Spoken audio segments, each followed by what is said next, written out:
పాట రాసిన తర్వాత మళ్ళీ గ్యాప్ రాలేదు. అప్పటి నుంచి ఎవరు అసలు మీలో టాలెంట్ని ఫస్ట్ గుర్తించి ప్రోత్సహించింది ఎవరు? మొట్టమొదటి గుర్తించిందంటే అసలు మా తమ్ముడు అని చెప్పాలండి. అవునా? అంటే నాకు అసలు సాహిత్యం అని, కవితలు రాస్తారని కవిత కూడా తెలియదండి. చదివేయటం అలవాటు. రాషియస్ రీడర్, దాదాపు కొన్ని వేల పుస్తకాలు చేసి, అంటే అది ఆ వయసు తగినవి తగనవి వేయి పడగలు వేయపడగలు కనిపిస్తే చదివేటవేను. మహాభారతం పురిపండ అప్పలస్వామి గారు రాసిన ఇంత వల్యూమినస్ బుక్స్ కూడా మొదటి చదివేశానంట. చదివేట తెలుగులో ఏం కనిపిస్తేవి.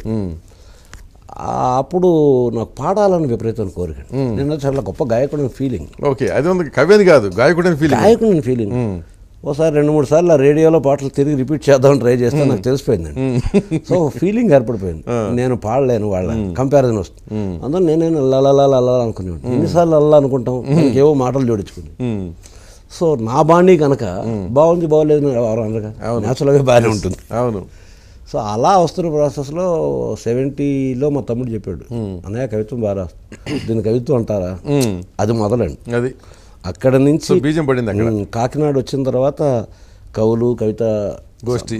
మా నాన్నగారి ఇంకా కొన్ని నెలలు వెళ్ళిపోతారుగా, అప్పటిదాకా ఆయనకు కూడా తెలియదు. అవునా? న్యాచురల్గా భయం ఉంటుంది. పైగా నేను ఎక్కువగా ఈ రొమాంటిసిజము, ప్రేమ కవిత్వాలు, విప్లవ కవిత్వాలు ఇవి కాదండి. నాకు వచన కవిత్వం మీద రాయడం రాదు. ఓకే. ఛందస్సు నాకు రాదు. నేను మా నాన్నగారు హిందీ లెక్చర్ రావటం వల్ల ఆది నుంచి నేను సెకండ్ లాంగ్వేజ్ హిందీ, తర్వాత నేను పోస్ట్ గ్రాడ్యుయేట్ కూడా ఇంగ్లీష్ చేశాను. ఓకే. ఛందస్సు రాదు. అందువల్ల నా భావాలను వ్యక్తపరచడానికి కొన్ని పాటలు ఈ ప్రక్రియ కొత్తదేనండి.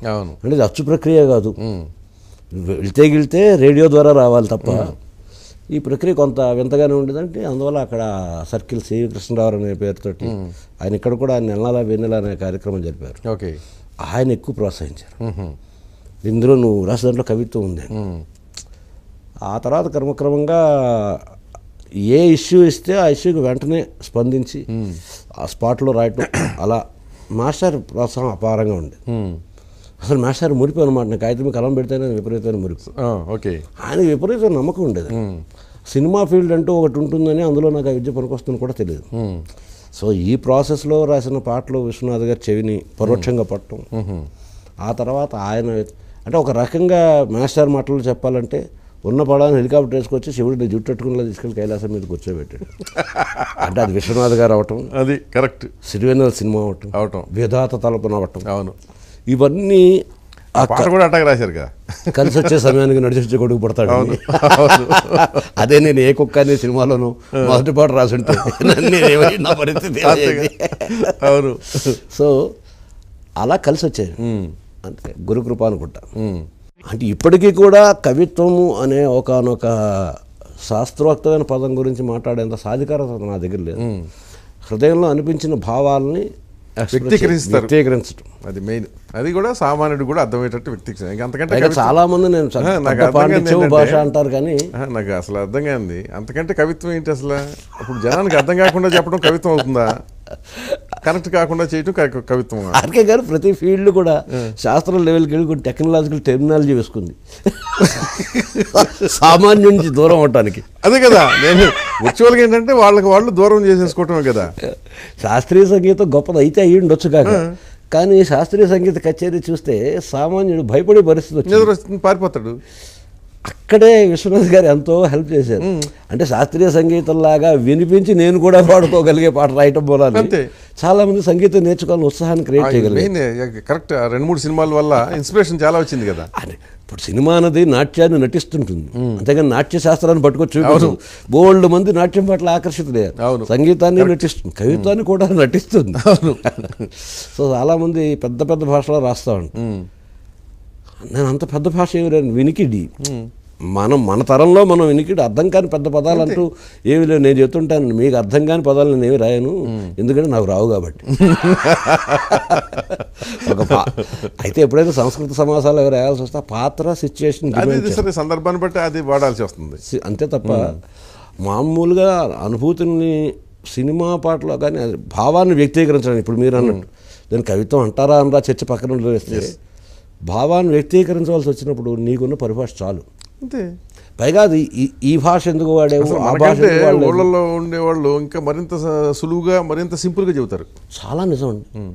చాలా నిజం. మనం గిలగల కొట్టుకుంటూ ఉంటాం కొన్ని దొరక్క, వాళ్ళు ఊరికే అలా అలవగ్గానే వేస్తారు. అలా అలవగ్గానే వేస్తారు. వాళ్ళు ఒక్కొక్క స్టేట్మెంట్ ఇస్తుంటే చాలా అద్భుతంగా ఉంటుందండి. అంటే జీవిత సారాంశం లోపలికి వెళ్ళి చూస్తే వాళ్ళ జీవిత సారాంశం నుంచి సామెతలన్నీ కవిత్వాలే కదా. అంతేగా, చిన్న వాక్యం కవిత్వమే కదా. జీవితమే. ఎక్కడ ఎవరు ప్రారంభం చేశారు దాని కింద పేరు ఉండదుగా. కానీ మనం జాతీయం కానీ ఇడియం కానీ సామెత కానీ లేకుండా జీవితాల అనుభవం అది మన సామెత. ఆ జీవితానికి దూరం కాబట్టే ఈ పుస్తకాల్లో గడుపుతున్నాం కూడా జీవితం దూరం అయిపోతున్నాం. అవును, చాలా ఈజీగా వచ్చేసే విషయాలన్నీ కూడా. ప్రత్యేకంగా బోర్డు చదువులు వేస్ట్ అని పాట అందుకే రాశాను. చిరపుంజీలోన చినికింత అయితే తడుస్తుందని జుట్టు. అంటే నా ఉద్దేశం అక్కడ విద్యా విధానాన్ని వెక్కిరించడం కాదని, జీవించడానికి కావాల్సినటువంటి అవకాశం ఇస్తూ వాళ్ళకి ఇష్టమైన రంగంలోనూ వాళ్ళు చేయగలిగిన రంగంలోనూ వాళ్ళు ప్రావీణ్యం సాధించడానికి సాంకేతికత కానీ శాస్త్రీయత కానీ పనికొస్తాయి. కానీ అందరిని ఒకే ఘాటకు కట్టేసి 4 గోళ్ల మధ్యని కూర్చోబెట్టి అసలు చీరపుంజులో ఎంత వర్షం పడుతుంది అనే విషయం ఇక్కడ కూర్చొని చదువుకోవటం ఎందుకు? నీకు అంతగా ఆ విషయం తెలియాలంటే తీసుకెళ్ళి చీరపుంజులు పడే. వర్షపాతంతో ఎవరికి సంబంధం ఆ శాస్త్రజ్ఞులు లెక్కట్టి నీకు చెబుతారు. తెలుసుకో, రేపు వర్షం వస్తుంది రాదు, ఇది చాలు నీకు. దానికి ఇన్ని సెంటీమీటర్ల వర్షం పడుతుంది అక్కర్లా. చిరపుంజిలోని చినుకెంతైతే తడుస్తుందని జుట్టు, తారెడారి గోలెందుకురా గోదారి ఒడ్డునుంటూ. సో నేను తీసుకెళ్ళాడు పడితే గొడుగు వేసుకోవాలా మానాలా అన్నది ఆటోమేటిక్గా జీవితం నేర్పిస్తుంది. ఇప్పుడు మీరు చూసారా కాస్మోపాలిటన్ సిటీస్ బెంగళూరు, మద్రాసు, ప్రతి ఆటో డ్రైవర్ 6 భాషలు మాట్లాడతారు. అవును, జీవితం నేర్పితే వాడికి అది అవసరం అంతే, నేర్చుకున్నాడు. ఏ బడిలో నేర్పారు? ఇప్పుడు మనం బడిలో లింగ్విస్టిక్స్ పేరు పెట్టి 10 లాంగ్వేజెస్ గ్రామరు ఇవన్నీ నేర్పడం వల్ల. అవును, అంటే ఇది చదువుకోకుండా ఉండటం అనే కార్యక్రమం మీద. సో మీరు అట్లా విశ్వనాథ్ గారి తర్వాత ఇక సిరివెన్నెల ఫస్ట్ మీకు బేసిక్గా చెప్పాలంటే ఇది అక్కడి నుంచి ఇక ఎక్కడ వెనక్కి తిరిగి చూడాల. అంటే వెనక్కి తిరిగి చూడలేదంటే యుద్ధం చాలా ఎక్కువగానే ఉండింది. యుద్ధానికి గురుకృప దైవకృప కూడా సహకరించాయి. మొట్టమొదటి ఈ సినిమాలో రాయటం మూలాన్ని నాకు కలిగిన ప్రయోజనం ఏంటంటే విశ్వనాథ్ గారి చేతిలో అక్షరాభ్యాసం చేసుకోవటం మూలాన్ని ఇండస్ట్రీ చాలా గౌరవించేదండి.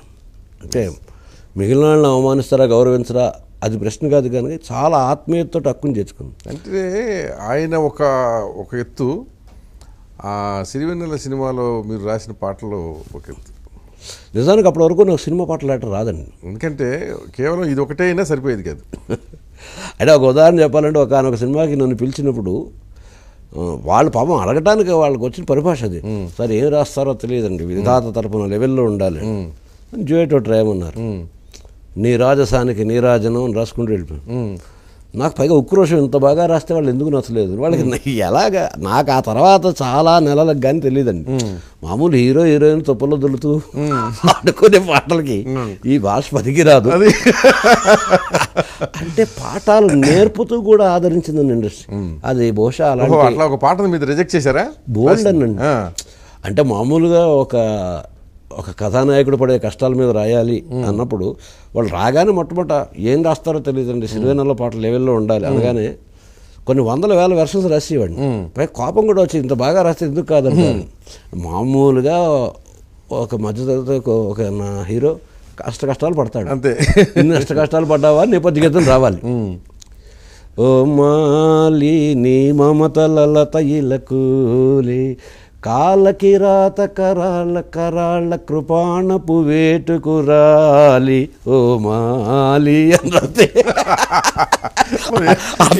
ఆ పిలిచిన దర్శక నిర్మాత చాలా గౌరవంగా నమస్కారం చేతిలో కొంచెం డబ్బులు పెట్టి మళ్ళీ 30 ఏళ్ళ పాటు నా వైపు చూడలేదు. ఎంత పాండిత్యం మాకు అక్కర్లేదు బాబు ఆయన అదే చెప్పాడు.